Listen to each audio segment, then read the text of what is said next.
Hi everybody, this is Early Medieval Embroidery and I'm Alexandra Makin.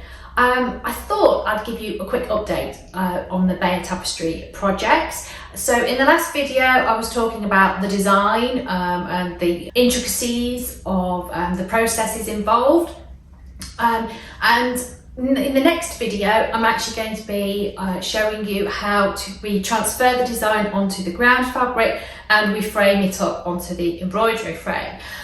This is going to be a really interesting process because we don't really know how it was transferred onto the ground fabric. There have been a number of theories put forward which I'll talk to you about and we're going to explore in that video.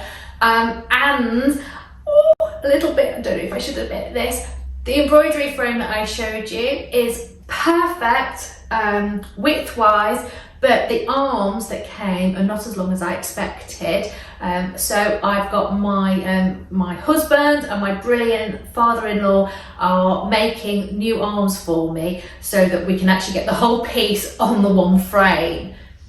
So this is just a short update, and the reason I've done it is to show you that actually this is why experimental archaeology and recreating things is an important part of the learning and research process. I'll see you next time.